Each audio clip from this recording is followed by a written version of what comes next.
Cool. Thanks for hitting record, Hamid. Hey, friends. My name is Matios. I use he, him pronouns at the Stop LAPD Spine Coalition. And welcome to our first Tuesday monthly community meeting webinar at the time of COVID, in which we discuss the policing of gender and sexuality. Just a quick recap of our weekly meetings on the first Tuesday of the month. We do uh, this meeting on gender and sexuality. The second is the war on youth. Third is our general coalition meeting. And on the fourth Tuesday of the month, we do our conversation on data-driven policing.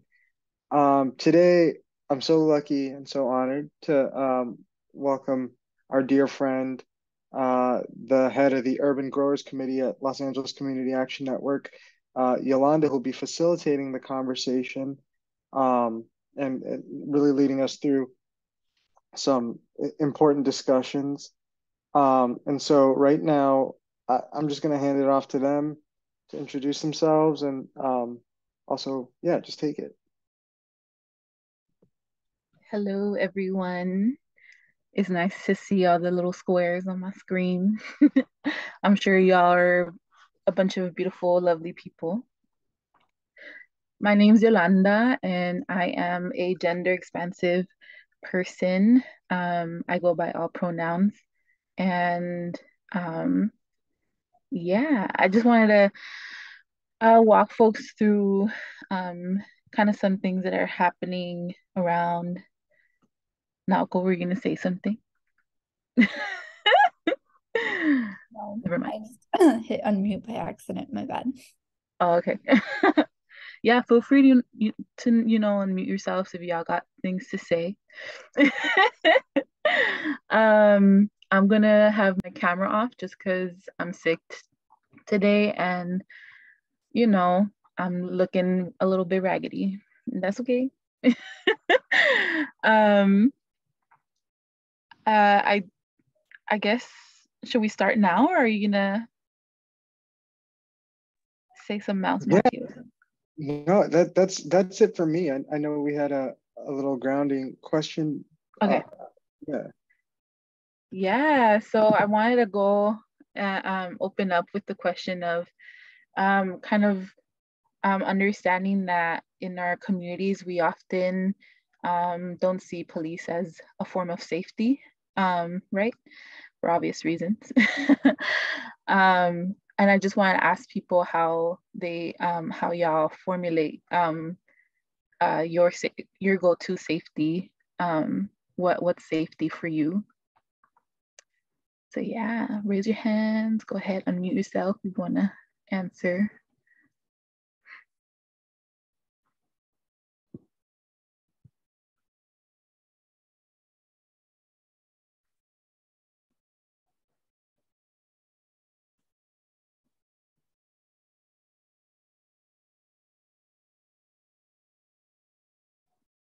That's a really good and complicated question, Yolanda. I know, right?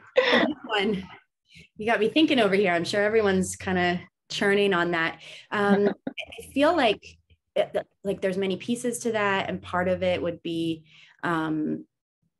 places and resources and community and creativity as part of dealing with challenging situations. Innovation, I think, is part of safety because we have to kind of scramble and we don't always know the answers to how to deal with complex situations. And we don't necessarily have the infrastructure for everything, right? So I think it's really complicated, but I like the question. I value the question. Thanks, Yolanda. Mm.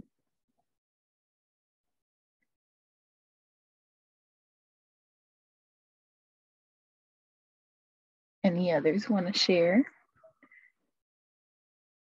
I'll go. I feel like safety is like just knowing that the people you're around like have your well-being at heart. That's what feels safe. Mm.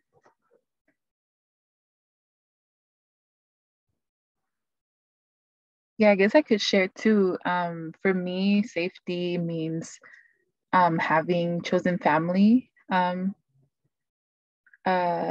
near me. I just moved back to LA and I was kind of scared because I only have my biological family here, and that's not entirely my safest place. But I started forming relationships that feel like family and feel like that give me that sense of I can go to them to find even resources or things like, you know, creating plans to kind of like decompress from any crisis that come up or situations that come up that are more escalated than need to be. I think someone said in the chat. So Nadia said, I see safety as having folks I can call on in urgent situations and who care for me how they are able to. And like was just said, being innovative and creative when I'm able to address different situations. Yes, beautiful.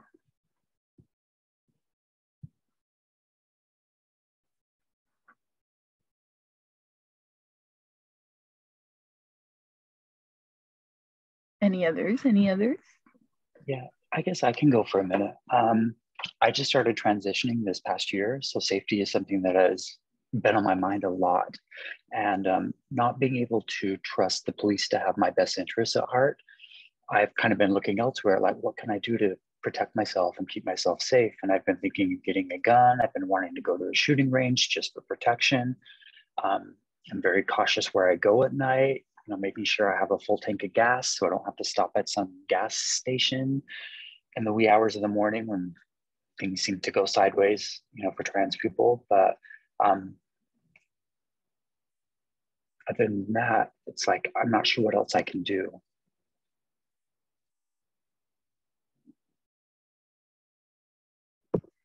That's beautiful. Thank you for sharing. Monet.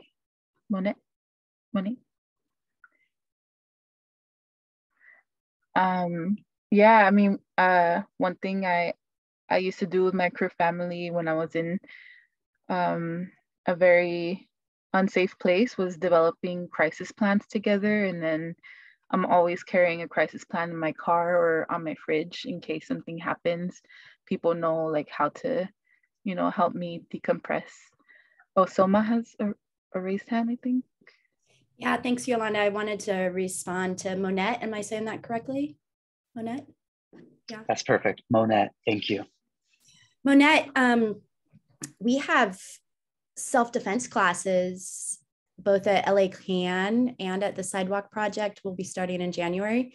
And I think we're going to be doing it, I'm not certain, but I think we're going to do it every other month. So 1 month it would be at LA CAN, 1 month it would be at Sidewalk Project. Maybe it'll move around, but maybe a good thing to come to the self-defense classes. They're very trauma informed and inclusive. And I learned some really great techniques that help me just kind of, as a femme in the world, walking around on the streets and walking by myself. So maybe that would be part of it for you. Yeah, I would love that. Thank you. I'm on the LA CAN listserv, but I'll check out the Sidewalk Project as well. Thank you.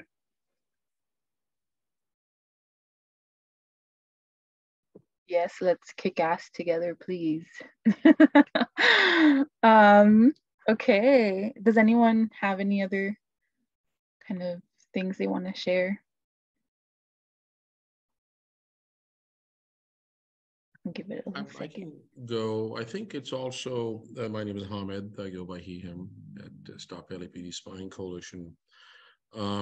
I think as we are building our communities as well, it's important that how we challenge and how with the responsibility of people who carry privilege, whether, just to, and privilege is a very superficial thing as well, because it's an assumption of privilege many times, whether it's on your gender or let's say sexuality or your class and other things where, structural violence is real.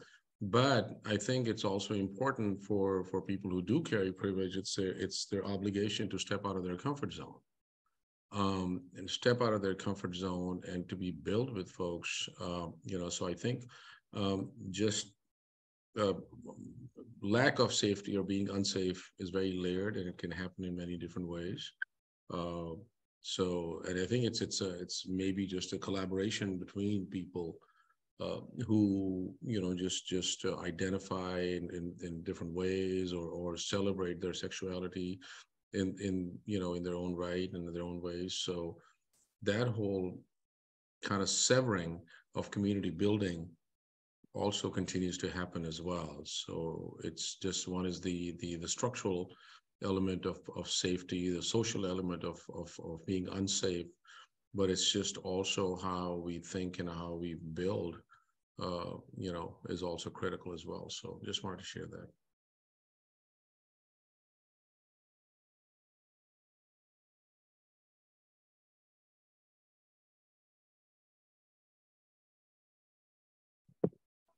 All right, thank you.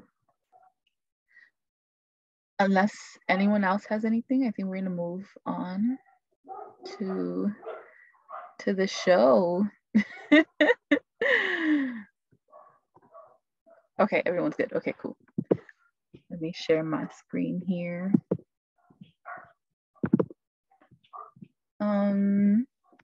Yeah, so today we're gonna be talking about policing of gender and sexuality specifically. I mean, there's a lot going on this year, and I feel like just always for the LGBTQ community, but we wanted to focus this conversation on how social media has become a site of policing. And so today we're going to be talking about kind of what's going on around the US. For one, there's this new alert system that's happening or has been launched in Texas. And it basically alerts the neighborhood on monitoring for drag performances in the neighborhood. So yeah, as we can imagine how violent and dehumanizing this can be,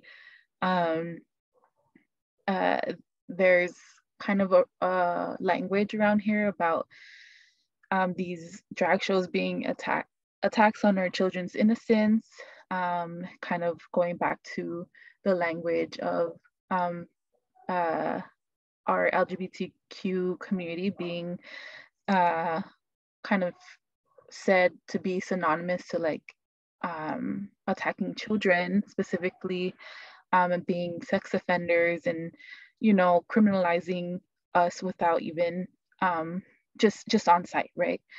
And then also saying that it's public displays of sexual degeneracy. So really criminalizing spaces that honestly are forms of like these drag shows are one of the only spaces that are safe for us, and all of a sudden it's becoming really dangerous to gather that way. So the way this thing works is really a nonprofit.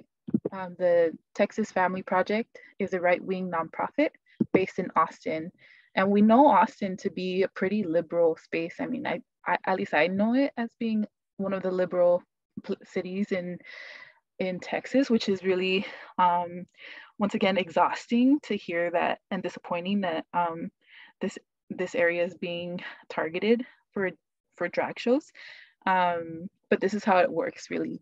They created a platform where people can put their name, email address, location of the show, and then just provide information, and that will go out to anyone who's logged on to this new alert system. Unfortunately, yeah, this is something that just kind of launched in Texas, and as we know, Texas is becoming a little bit more brazen in their capacity to self-police and empower police. But yeah, I just wanted to hear a little bit on if anyone's heard about this, or wanted to say a few things on the subject, maybe any initial reactions.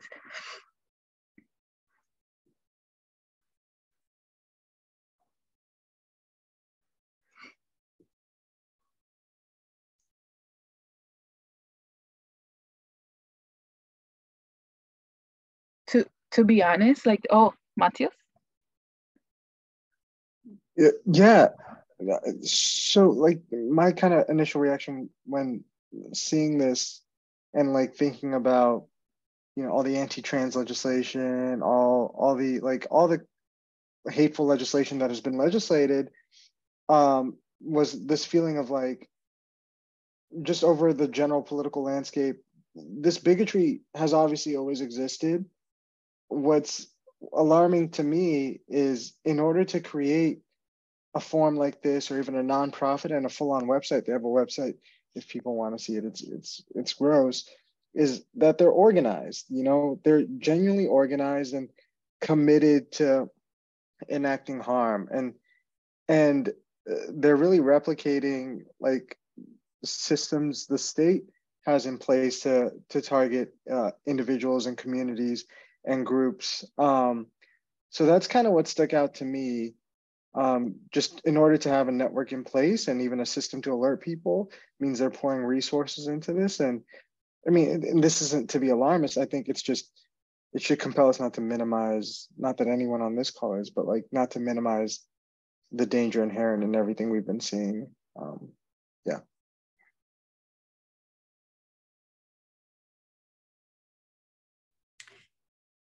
Just really briefly, hearing that, the organized aspect, and then initial thoughts. Yeah, and Mateos, it's like, it's scary how organized they've become more and more over time on many different issues. But I was just thinking about when Texas put up that website for people to report folks for having abortions, and we all started reporting fake abortions or what. Do you remember what I'm talking about?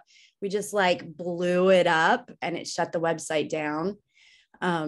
So I don't know. I'm kind of in favor of sort of an aggressive response, you know, to shut down some of their technical side of things, so it makes it harder for them. Oh, there's a drag show at, you know, St. Paul's Cathedral, or, you know, whatever. If you hear me. Thanks for sharing this.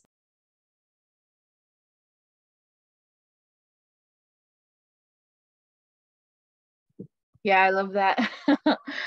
Yeah, that's one thing about two things really. The part of these types of groups getting really organized, and really leveraging the privilege and proximity to so they have a lot more proximity to resources than maybe we do, because they do work for the mainstream, for what upholding, you know, white supremacy, and there's a lot of privilege in that, right? So that's really terrifying. But there's also, I think, the reaction of blowing up this form. I think that's dope. I don't know if it's happened yet. I feel like it really should happen soon, and maybe we can start a little wave of our own. So action call, you know what I'm saying? Yeah, any others want to share a little bit about this kind of things that come up for them? This is actually something that like is becoming somewhat of a like a model for people. And yeah, it's kind of scary to know that there's an increase in setting precedents in this type of thing.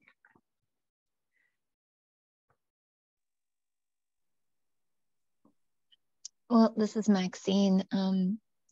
You know, my state senator got a bomb threat today at his house. You know, they sent an email to the police, I guess, and telling them that he was going to die today.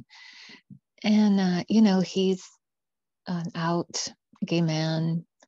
You know, he sponsors a lot of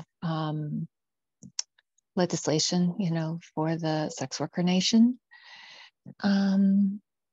You know, trying to increase our safety. And so, yeah, I mean, they're highly organized on multiple levels. and we're not.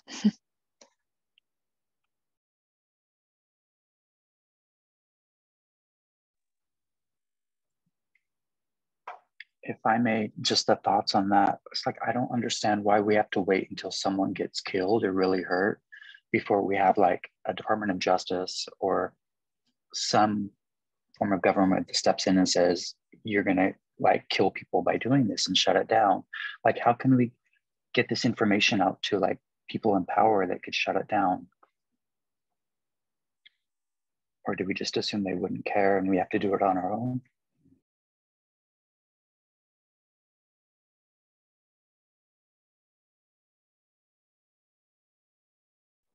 Yeah, please.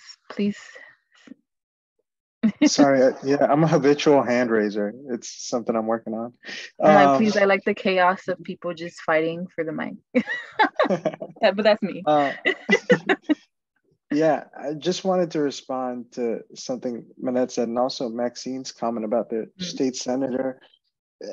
And it's interesting to see that, like, this type of violence is so expansive and so ubiquitous that even someone, a state senator, right, who by every right has a proximity to power, is in a position of power, should be safe, should be insulated from this type of harm, but isn't.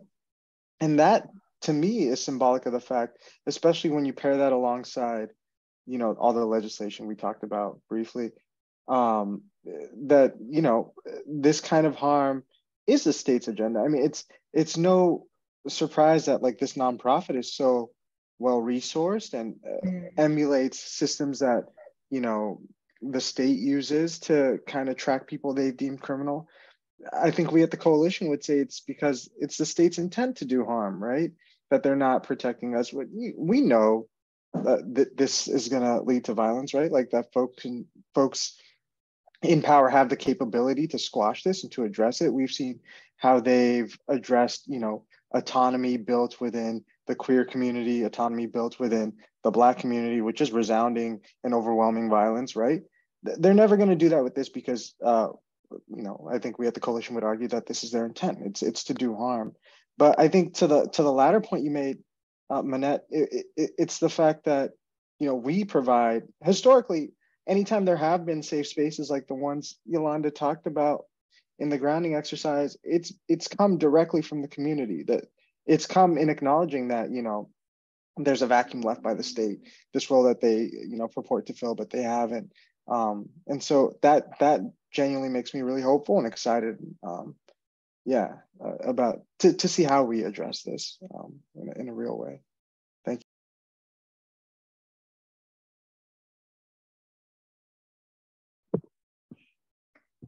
Yeah, thank you. And I do see some things on the chat too about, first of all, something that Ray had mentioned about, I wonder if they would be exposing themselves to conspiracy charges if they cross a violent line. I actually didn't think about that just because I was kind of thinking about they would cross that violent line. And I stopped there. Just kind of like remembering what just happened recently in Colorado. And really see, kind of like visualizing really easily how this can really turn violent. And in itself is very violent. And then, but yeah, that's a really good point, Ray, about there's a lot of like paper trail for this, for folks who do, go that route.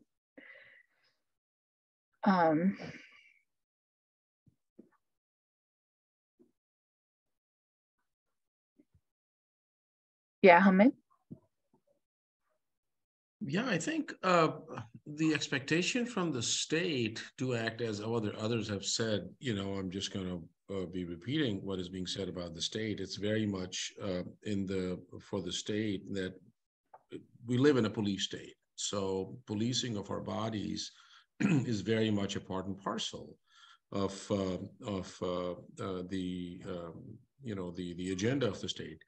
But we also have to look at the whole very, very deep culture of deputization that very much functions, and just even baseline stuff like see something, say something, how that operates and how that creates points of vulnerability for so many community members.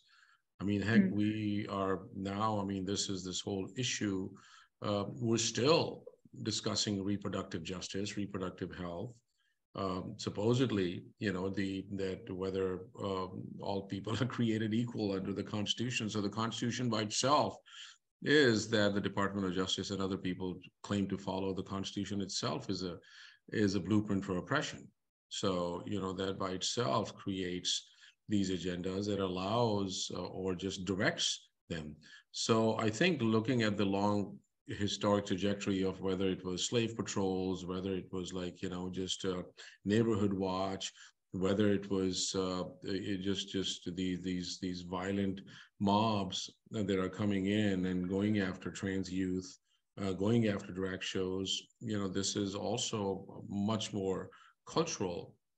So to expect the state really to do something, I would actually, and I think somebody made that comment that that's what shows what reform is, that it even furthers the violence that already was in existence to begin with. So I really, the way Soma was describing it earlier, like, what is our collective community defense that we are building? And I think that's where a lot of emphasis, and not to throw away, I'm not saying that, the legal options, but that's a tool. That's not the primary protection that we have. Our primary protection is what the initial question for everybody was, that how do we build community and what does safety look like? So, yeah.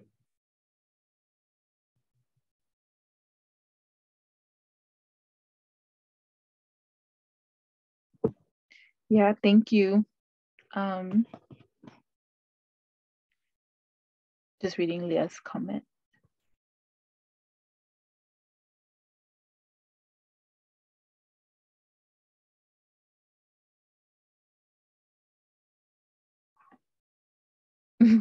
Chella, you want to say something? Yeah, I don't know what's going on with my chat. Hey, everyone. I am so sorry I'm late. That's cool. I am Chella. My pronouns are she.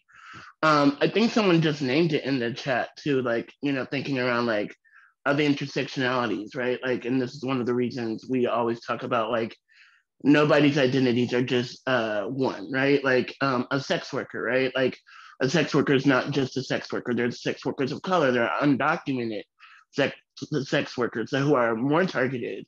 There are trans women who are more targeted as sex workers, right? I think one of the biggest things that I used to love, I want to say Audre Lorde talking about, was her experience about being not just being a Black woman, but being a Black queer woman, and how all those three things are already anti-white supremacy, anti the family, the nuclear family, anti-capitalistic, And so for us to try to work within a system that wants to derail those things, it's not going to work. That's why people are building things themselves, right? That's why you have programs like the Audre Lorde Project in New York and Fierce in New York. And that's why you have other groups, even in LA, like, LAQR, like that, like do things outside of the state, because, we can't trust the state we can't trust the same state that kills Black men and undocumented people to protect queer and trans youth, So we got to do it ourselves. So that's all I have to say. I'm sorry I was trying to say, can I say something? I was like, yeah, anyway. Yeah, whenever I'm facilitating, please interrupt me whenever you need. That's my thing. Okay. Yeah, I'm gonna move to the next slide. Actually, Matios, this is an example of kind of like the violence of. Can you kind of explain this one a little bit more for me? Yeah, so, oh man, I've forgotten what state this is in, but it's in Moore County in some state here in the United States. I think North Carolina. That recently, Okay, yeah, North Carolina, that sounds right. And so they had there was a drag show going on in Moore County, and concurrently there was an attack on their city transformers, right? So someone strategically attacked the city's transformers and caused a blackout across like the entire county. I think it went up to 6,000 households without power. And so, the local police there are saying this is unrelated to a drag show that was going on, but we have, like, I guess this famous local bigot over there talking about the power is out in Moore County and I know why. And this happened immediately after they had protested the drag show. So this is, again, just an instance of like these private groups, deputized by the white supremacist state to target and protest drag shows or exhibitions like this. And it led to an escalation in violence. I mean, obviously, thank God no one was killed, but 6,000 people or 6,000 households, Lord knows how many people lost power as a result of it, right? So it's just an example of like the same kind of rhetoric, the same kind of targeting leading to violence. Yeah, I feel like for this situation too, the police reaction was very condescending and minimizing of the correlation between kind of what Matthias was saying of this being a targeted action of violence. But that's kind of what we see often. It's like this condescending nature of like regard for us. There's like it's like I don't even want to say it, but like gaslit. Just like on the daily, whenever there's like situations like this, that we know we're being targeted, messages come in our DMs even, and no one wants to say anything because they perceive us as something else than what they're trying to protect. Yolanda, can I make a comment on this particular instance, please? Yes, please. Okay. Please. Yeah. So last night, and since this has been going on, I mean, I think how these things become critical, and I think Chela just building on Chela's comment about how it's layered as well, that since this is going on, there's also been curfews too. So in the area now, and we always know that why do these curfews? Because it's again the whole sort of, they're not going to say it like that, but it's more or less like, that exactly more criminalization of the community, and particularly much more criminalization and that whole narrative of the other, the dangerous other, the criminal other, i.e., the sugar-coated language around for people who are Black, people who are Indigenous, or just so in a sense that so the criminalization and punishment as a result of is happening on many different levels as well, where many people don't have cars, so they're not going to go to another county to go get groceries or food. So in a sense, so it's also the multiplier effect that it has is pretty messed up too. So I just wanted to throw that in there.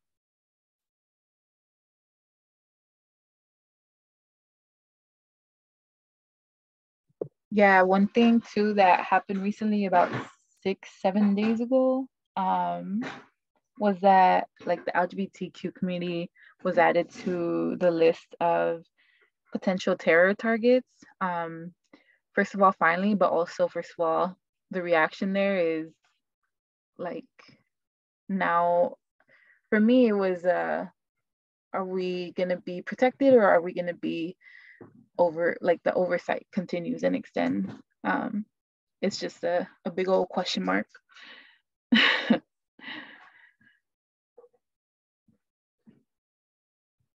Any others want to say anything?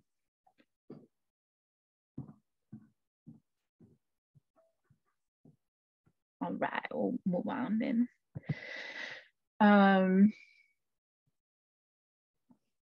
Yeah, I think Soma had mentioned this, right? or had started mentioning something about the alert system extending to like oversight on abortions in the area. Now there's this kind of phenomenon within our policing state of asking or obtaining Facebook messages or DMs through our social media platforms to incriminate us. A lot of these movements towards our constitutional right to abortion and also our statewide rejection of that right, extending that oversight and extending the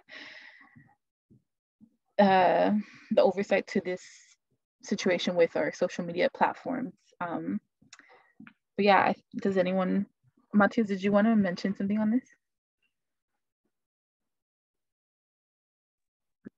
Yeah, I guess it's like just thinking about, you know, the model we had earlier for an alert system for drag shows. When we think about like surveillance, I think like the mainstream image that comes to mind, rightfully and accurately, is like, you know, data aggregation software, cameras and whatnot, but it's also just watching people, right? So in this like alert system for drag shows, it's probably like, you know, these really racist, homophobic, transphobic, queerphobic people looking at Facebook or Instagram posts around events in their neighborhoods, finding a drag show and reporting it. And that's very similar to what we see the state do when they want to criminalize somebody. And so here's an example of, you know, the state taking that a step further, knowing that social media platforms are a space in which we not only communicate, but, you know, they are a landscape, an extension of, you know, our creation, right? Like an extension of like who we are and what we're about. And so sending out a warrant to get DMs between a mother and daughter, you know, to criminalize an abortion that took place before the constitutional right to abortion was overturned. So just, I think what's important to me in highlighting this is like the tools the state will use to criminalize communities that, you know, just became criminal, right? Or even weren't at the time of this event, and drawing the parallels. Well, I guess just making the connection with like people they've deputized using the same thing.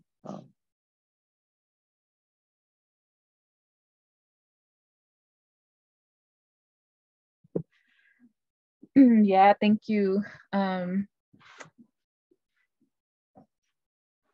sorry, I think. I'm gonna move on to the next slide. Okay.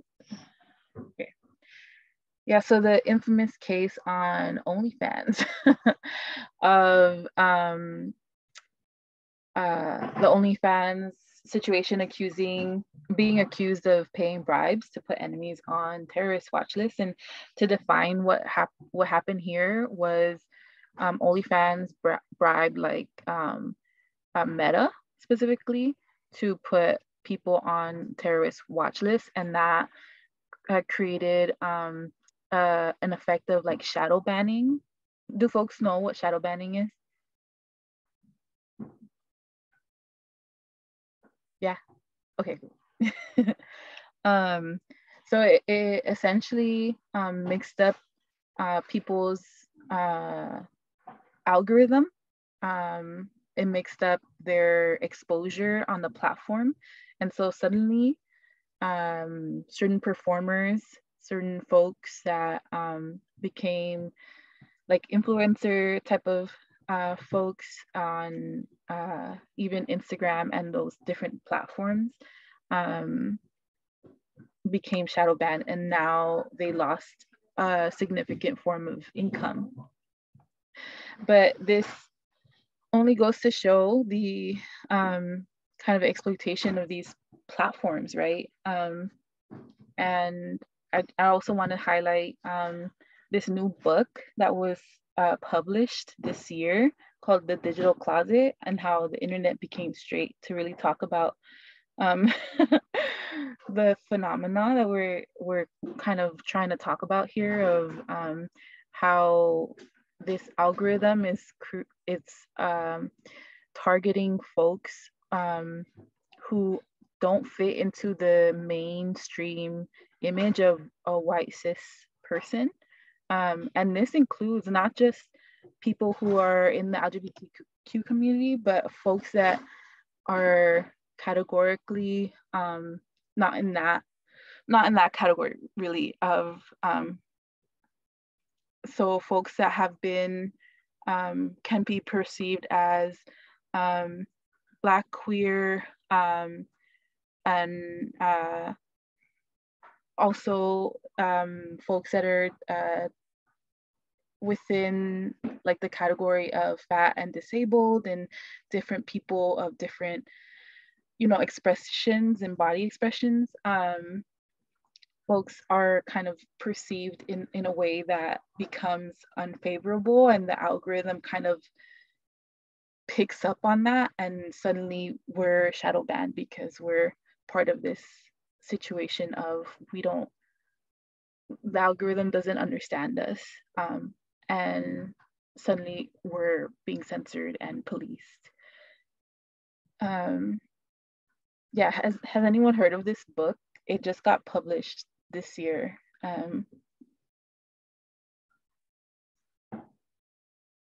No, you know, we should do a little book club. Yeah, and so to further this conversation of this social media bias and criminalization, really,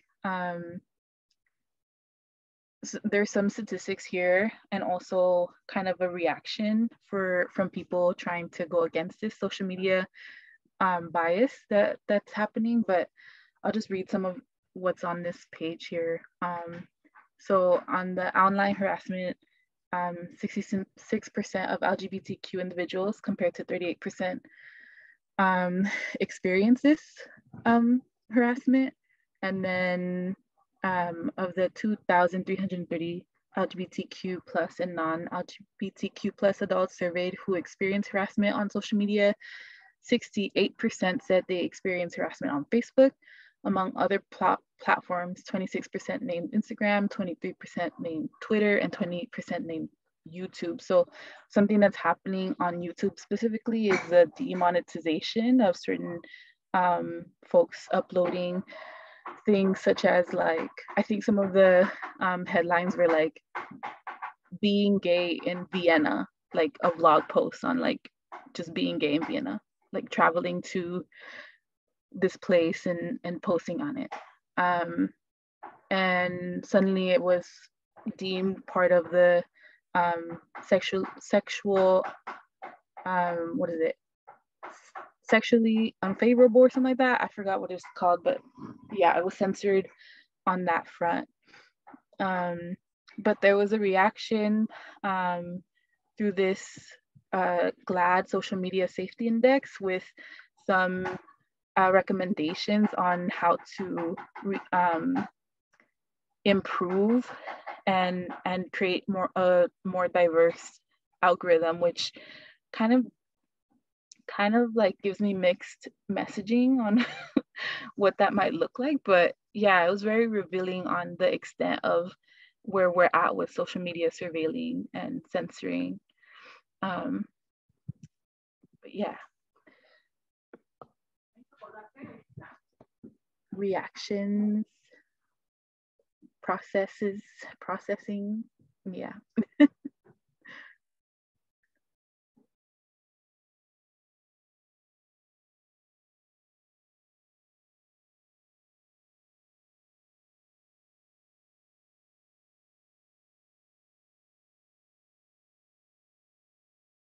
Matios. Thank you, Yolanda. And I'm sorry for taking up space, so much space.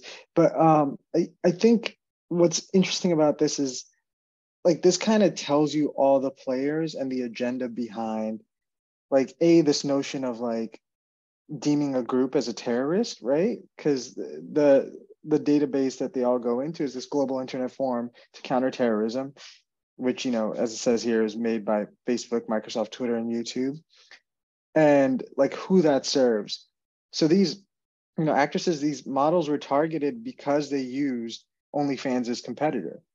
Like that was what deemed them criminal in this case. That's what warranted entry into this database, which will probably warrant further criminalization beyond being shadow banned, but also like deprioritization, which we've seen doled out in a number of ways. Like we talk about it primarily like through political repression, right? Like BLM is often shadow banned during the 2020 uprisings. Like any video by a large Black TikTok creator was shadow banned that included the hashtag Black Lives Matter. Our comrades in the Palestinian youth movement are routinely shadow banned. And so when the state, deems somebody criminal, that comes into play. But also when corporations deem a group criminal or like they're hurting their pockets, guess what? Like you're a criminal too. You warrant the same deprioritization or the same shadow banning. To me, yeah, I guess the most striking part is like how they're all working together in this one instance. The platforms, the corporations that profit off, sex workers, and the state that criminalizes them routinely.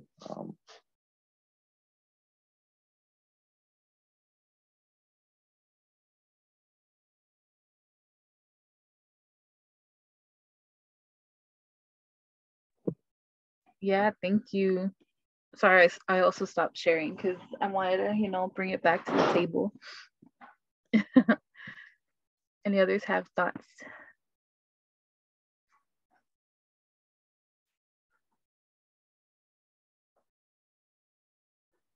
Ooh, the chat has some thoughts. Okay. So Mara said, thinking of Venmo regarding policing of the donations to various activist groups. Yeah.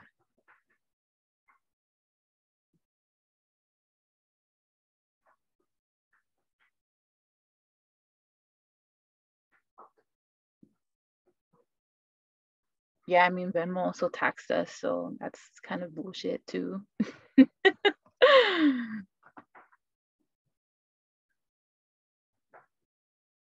Mm.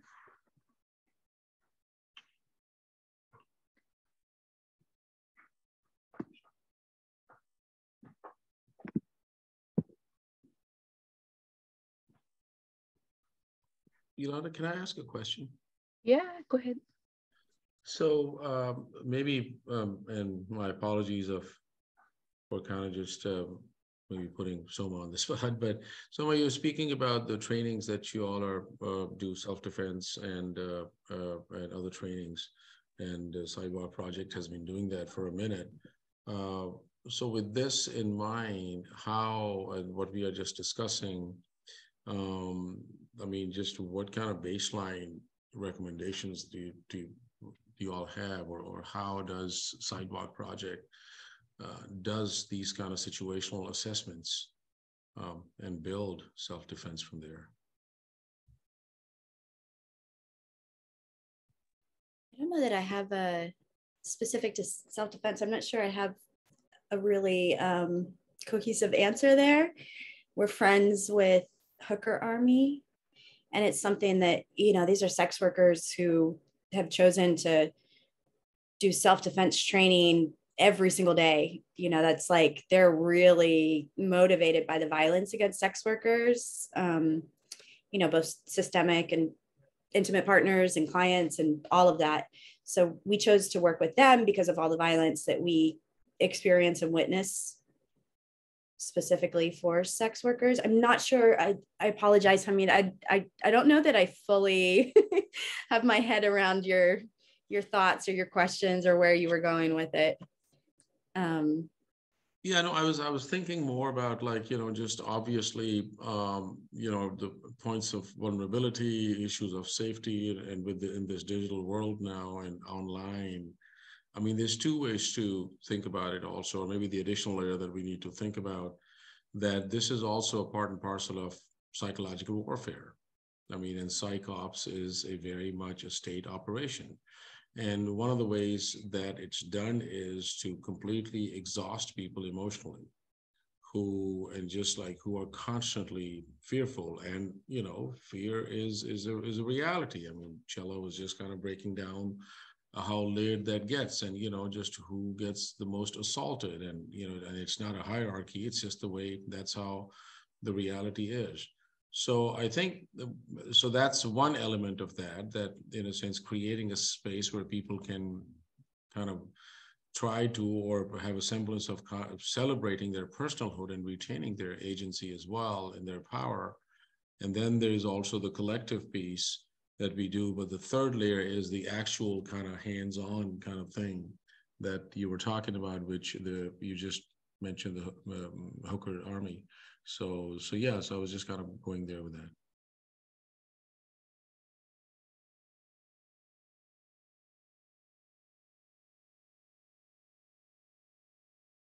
I don't know if I have a good answer there. We're kind of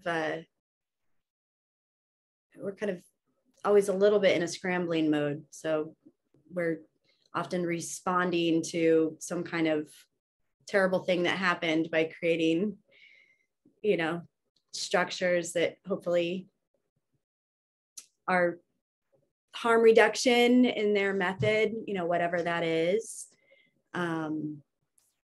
Something that we've been talking about now is the importance of radicalizing through reading, and then kind of walking in the footsteps of everyone that's come before us, just whether I guess when I'm talking about the reading thing, we look at some of the great work that's been done in prisons to bring people books, and how people get educated, and then that changes behavior and choice and community and all of that stuff. So yeah, I don't have a good answer there, Hamid. We kind of work it out as we go along and have lots of these conversations, and then try and create a response, and like as innovative as possible. Yeah.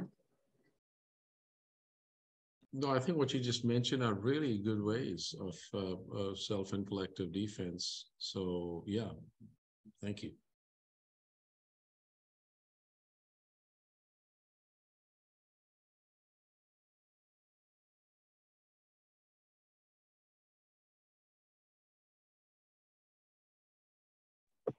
Yeah, thanks y'all for sharing. And I just want to ask the room how we're feeling. I feel like we've been doom scrolling together a little bit, and that can be a lot. Yeah, and just coming back to our conversation about safety, in a world where things like this, these acts of violence and censorship, really get really complicated and windy and twisty. And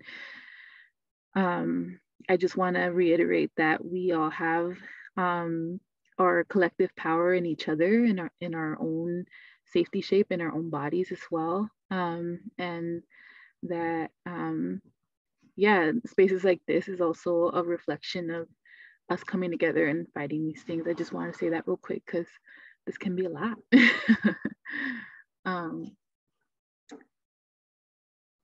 Yeah. Any others wanted to say a few things, maybe mention a few things that weren't mentioned today?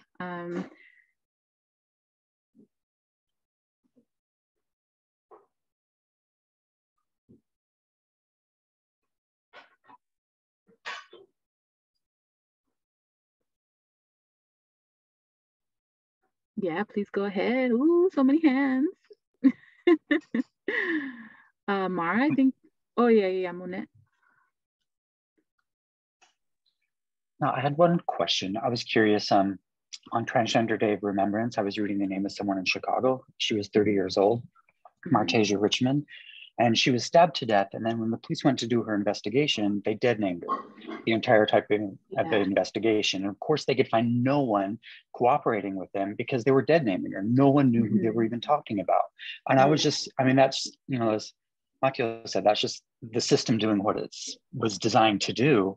But I'm curious, what is LA's policy on that? The police department or the sheriff's department here? Is there a policy on whether or not, in this instance, they use proper pronouns in the person's name they go by, or are they dead naming and going that route?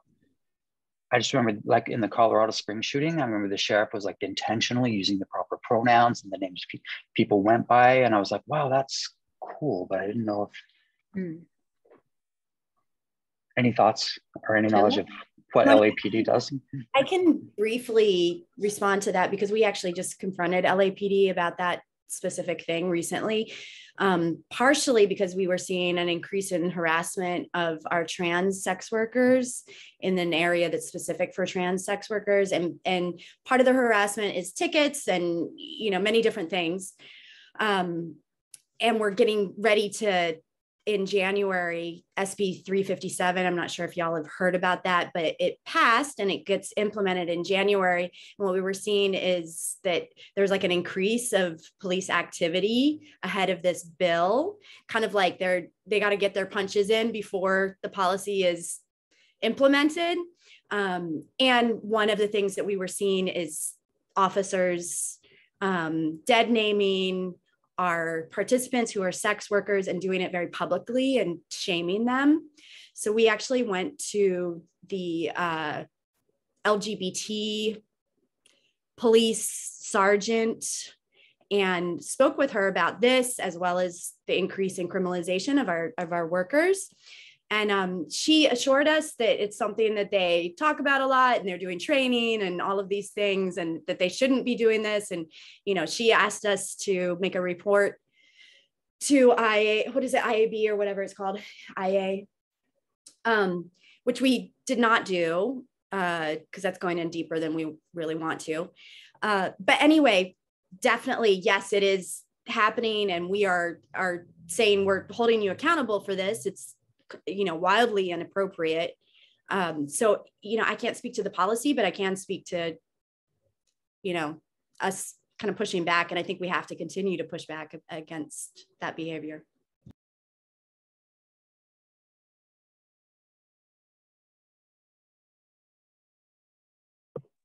Maxine?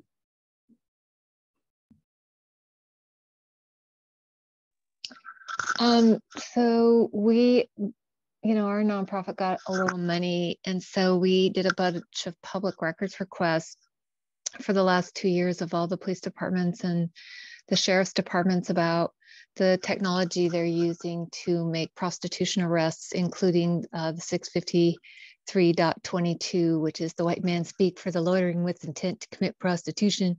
And so, you know, that they're doing these misdemeanor prostitution arrests during a pandemic, you know, just to just sort of write this report and be like, wow, look what you guys did. You spent all this money, you spent all this time, you know, arresting people for prostitution during a pandemic. Aren't you cool? Yeah, not cool. You know, so just kind of like trying to hold them accountable. You know, it increases people's outrage when they see how the public safety resources are being used. I use those air quotes. Because it's not what they think. People, you know, continue to be shocked by, you know, people being killed and, you know, just all the horrible things that the police do that the public, you know, lets them get away with. You know, so yeah, I mean, it's just trying to work from our little corner of the world and, you know, be located in our, you know, in our space where we are. I mean, that's kind of all we can do at this point. And coalition build.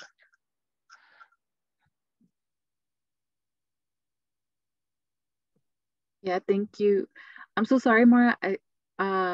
Did you have something to say or did you put? Yeah. Yeah. Sorry, I wanted to make sure everybody got their chance. Yeah, I just wanted to share that one thing that's been really interesting, kind of seeing continuously as there's been an increase in fascism in the US over the past several years, just like open fascism. And so there was an article that just came out in The Intercept that was critiquing the New York Times. I didn't read the New York Times piece, but the New York Times apparently, after the Club Q shooting, their priority was apparently to put out some kind of editorial piece fear-mongering about anti-fascist protection of queer events. That was like, and one thing that I just thought was kind of interesting in the whole conversation is just that like community defense and like community anti-fascist defense is like obviously a really important form of protection for just all kinds of marginalized groups. And so it's just really interesting to me, and unsurprising, disappointing, unsurprising, but the kind of mainstream take is just to put out pieces, not saying, oh, here are the fascists, this is bad, but to put out pieces saying, oh no, the anti-fascist response to the fascists, oh no, there's community defense of marginalized people. So yeah, just wanted to throw that out there, and that kind of has my blood boiling.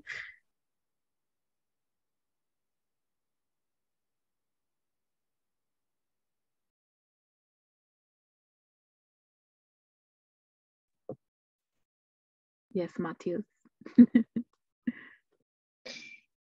Yeah, I just wanted to respond to what Mara just said, because yeah, I hadn't read that Intercept piece, but I also find it infuriating. And I think, yeah, obviously, like, they're attacking like an autonomous self-defense group right there, but it also, in a way, and this is something we see, like the LA Times do here locally, the New York Times do as well, and it's part of the larger infrastructure of like propaganda. It leaves you with like the implication in a statement of like, you should be afraid of autonomous anti-fascist self-defense groups, is that you should instead rely on the traditional forms of safety that like we've made you accustomed to. And like, never mind, that in a sense does say like, hey, don't pay attention to this fascist violence. That's not what you should be afraid of. You should be afraid of what's coming from the people who have like experienced violence. It also says, also just ignore all the violence that comes from policing, right? Like, don't think about that. That's not actually dangerous. So yeah, that's particularly infuriating, but it really is just part of like a broader system of like narrative building and softening that makes policing continually permissible, and expands policing. So, even, obviously we can't let, police departments like dead name our siblings. At the same time, I think, we can also, while holding that, also hold the fact that like things like cultural sensitivity training, and even this notion of like police officers sitting down with the same Black communities that they police are really there in place to normalize policing, to get that community's consent in enacting violence upon them. And these trainings cost money, right? They cost money, and these trainings become permanent line items and expand police budgets. And yeah, LA Times, New York Times are complicit in making sure that happens.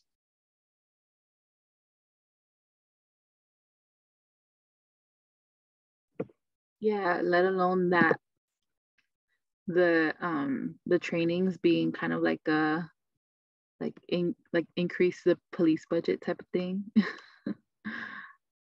Even though they usually fail and no one shows up for them on the team.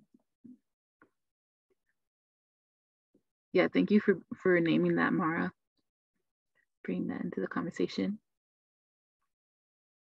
And I see the anger and the boiling. I know I don't usually like hearing that people are like, there's escalation in our bodies, but there's escalation in this situation. And I want to make sure that everyone is seen in that, because it's a lot. The alerts, the constant alerts, and yeah, I'll just leave it there. Any others wanted to mention a few things?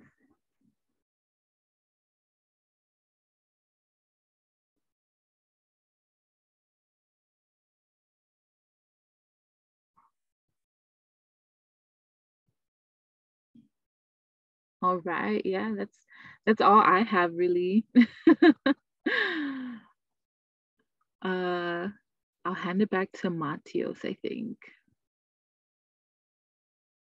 Yeah, thank you so much, Yolanda. That was incredible. I appreciate you. Thank you so much, everybody that shared and plugged in. Yeah, I guess my question is, a lot of, we heard about this reporting system in Austin and whatnot, a liberal city, and a lot of what we've been talking about has been taking place on a national level. I'd really like to invite anybody to talk about, if you're comfortable doing so, your experiences here in LA, if you're local to LA or wherever you are, and kind of back to our grounding question, what has kept you safe? For a lot of people, I think that's community, in which case, what practices has your community implemented to maintain that safety? Is a question I have, just to anybody. Can I go? Sure. Okay. I've been living in Skid Row for about 12 years and in my apartment for about 10. I met a core group of queer and trans folks at one of the shelters I stayed at, and quite a few of us got in the same apartment building. One day, I don't remember the thing of it, but I was having a friend come over, and my friend came over, and then because my door is like one of those doors that I have to let you in, as some folks know, like you have to be let in. And so I let him in, and then somebody else came in after him, and I was like, oh no, but he lied to somebody else that was coming out. He was like, are you with her? And he was like, yeah. And I was like, no, he isn't. This is my friend. He's with me. And then we all started arguing, and then it escalated, and then the dude took one swing at me, and my neighbors just piled on him. I do want to acknowledge that was once. That was the most time I've ever the closest I've ever been to getting assaulted in my building, which is great that I don't have too many stories around this, but I think even naming the physical aspect of community, actually being there and literally tackling the person, so that somebody is safe, but yeah, I don't always feel safe with police. I always turn on when police come here into my building, and if I have my phone on me, I always go live, just to show, number one is to show, the policing aspect of Skid Row. And number two, it's to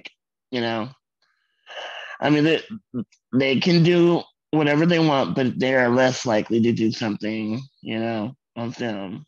But yeah, those are the things that I've utilized, or that has kept me safe. I'm not saying it's 100% all the time, but yeah.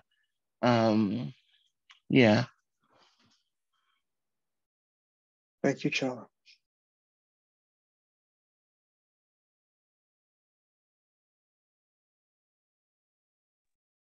Anybody else?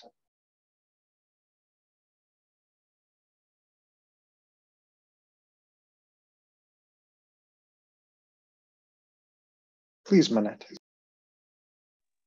Thank you. Regarding your question about safety and security, I've let my fear of not being safe actually curbed my behavior a lot. And I'm kind of to the point now where I'm almost like, fuck it. It's like, I want to be able to present how I want to present, do what I want to do, go where I want to go. And I'm tired of being scared. So I'm kind of at a point now where I'm just like, I'm just going to do it. I'm just going to go. But to answer the question, it's curbed my behavior a lot, how much I interact with people, how much I go out, you know, going out during the daytime versus the nighttime.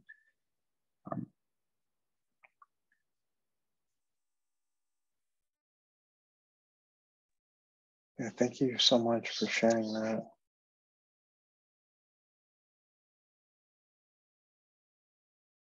Anyone else? I think I can mention what we talked about earlier, Matios, this week about when I've gone to like the gay clubs around here, and afterwards there's just a just kind of a culture of, you know, you're gonna be waiting there for at least in like 30 minutes or to an hour, because an Uber driver is not gonna come and pick you up. Because there have been instances where like some of my friends and I are waiting, and they pull up and then they just skirt off super, like, you know, like violently. They like press the accelerator when they notice that we're gay or trans or queer, as whatever they perceive us as. So yeah, that's happened to us a multitude of times. And just and once again, that's in a way another like platform and app where that happens. And yeah, I mean, that can be dangerous. Like, you're out in the streets at night and you're looking fly as hell, you know, as you are walking around downtown. That's not cool. Don't leave me like that. The fuck. Anyways, yeah. But I mean, the flip side on that is people usually stay and stick around in a group to make sure most of us are home. And I think that's really beautiful, you know, another representation of how we keep us safe.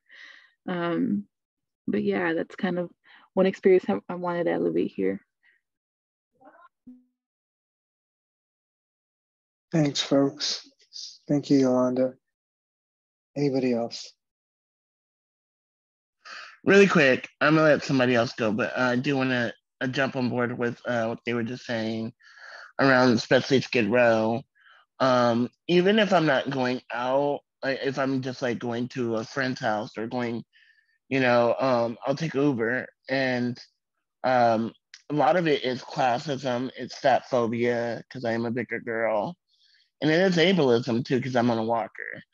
So like, you know, there's all these different things, you know, so just to even think around like the layered of that. Yeah, muting. Yeah, thank you for naming that, Chola. Can I add to that? Yeah, so like it becomes a thing where they almost look at you and say like, you should have ordered the Uber X, where it's like more expensive and like fits you. I'm a big girl too, so I feel that. And also my family has a lot of disabilities, so there's challenges in like getting folks into cars. So yeah, I feel you on that, Chilla.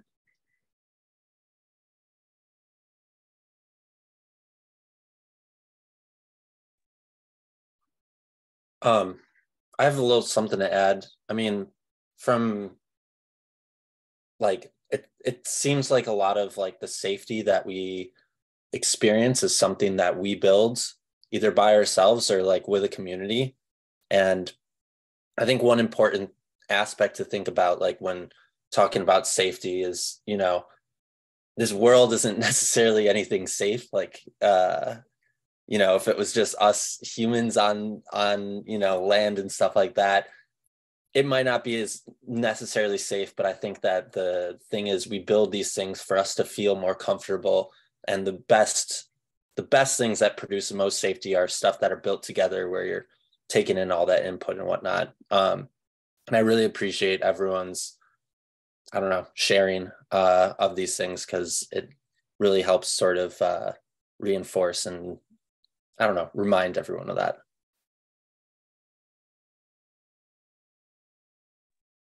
For sure. Thank you, Ryan. And I want to echo those sentiments.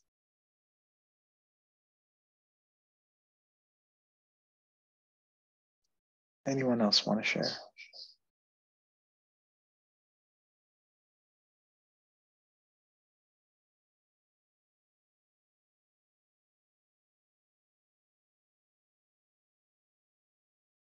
Okay.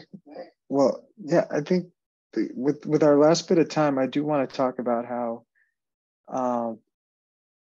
social media has come up a couple of times in the course of today's conversation as like an avenue by which, people found themselves in harm's ways.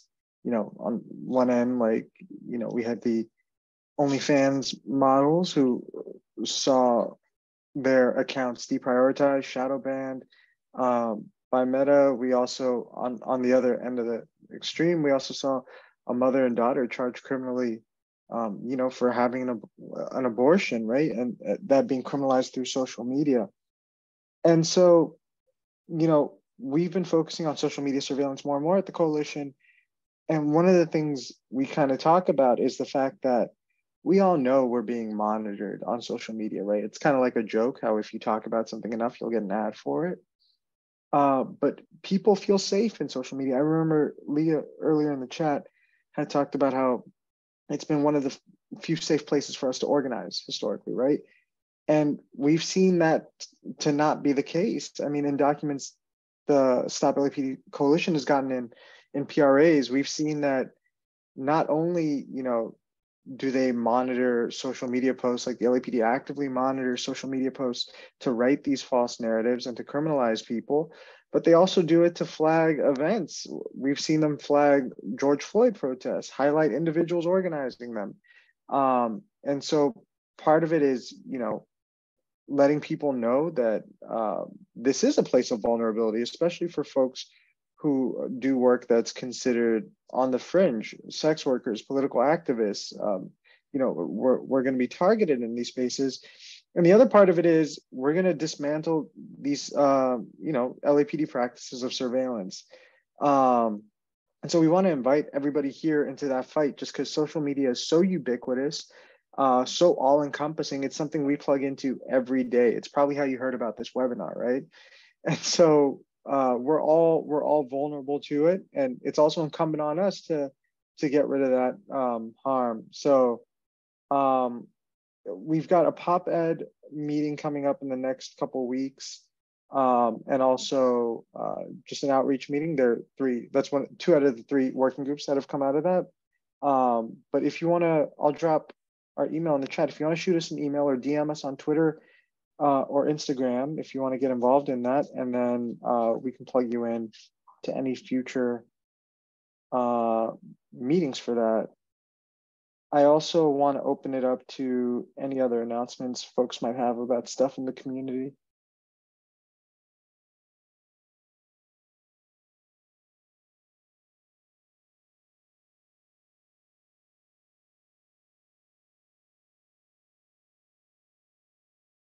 I've got one. Another thing we've been consistently doing is showing up at City Hall along with our coalition. Oh, Maxine, you unmuted. Please, go ahead. Oh, no, go ahead. I'll go after you. Okay, I'm sorry. Okay, I see.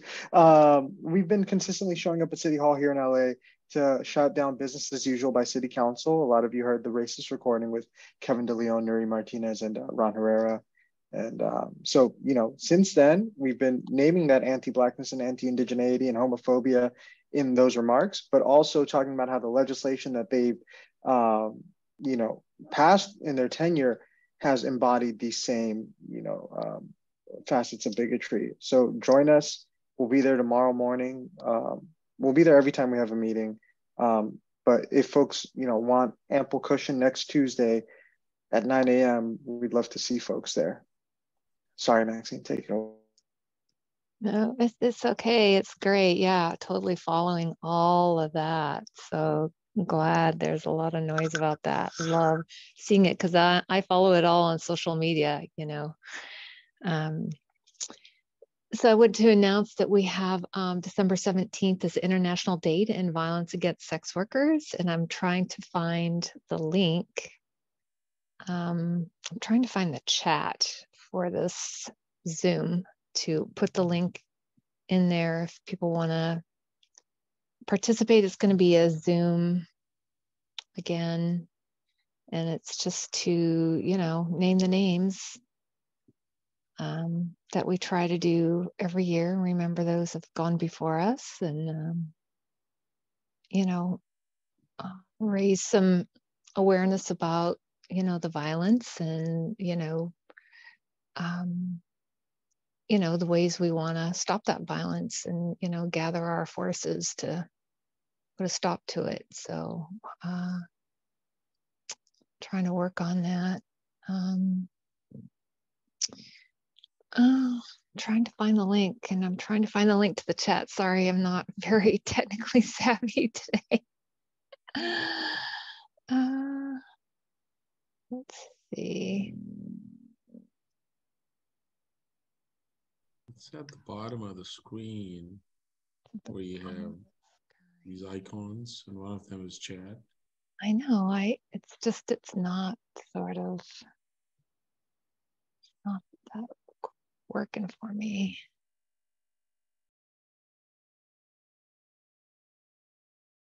Oh, I think they must have.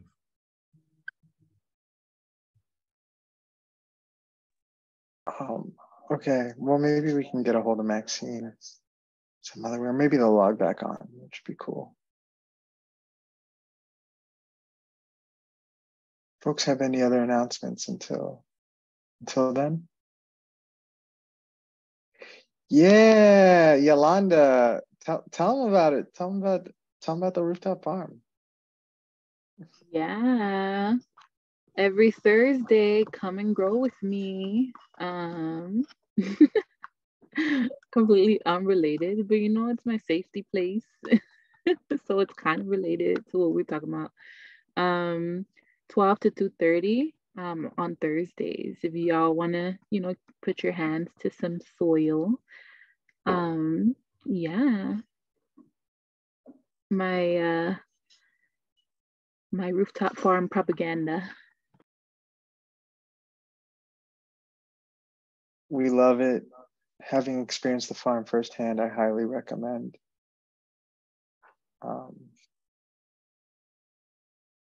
Nice.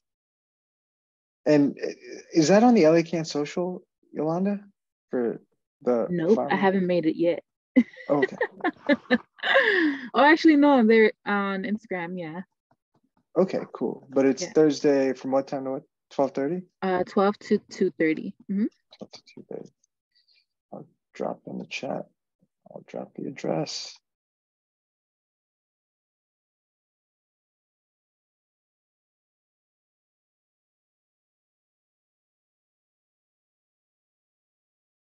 Nice. Okay, hopefully, oh my God, hopefully we can get a hold of Maxine some other way, but that's all we've got, friends. Thank you so much. Yolanda, thank you so much for facilitating. Thank you, everybody, for participating. Hopefully we'll see you at the rooftop farm. If not, hopefully we'll see you next week at City Hall on Tuesday morning. But yeah, y'all have been great.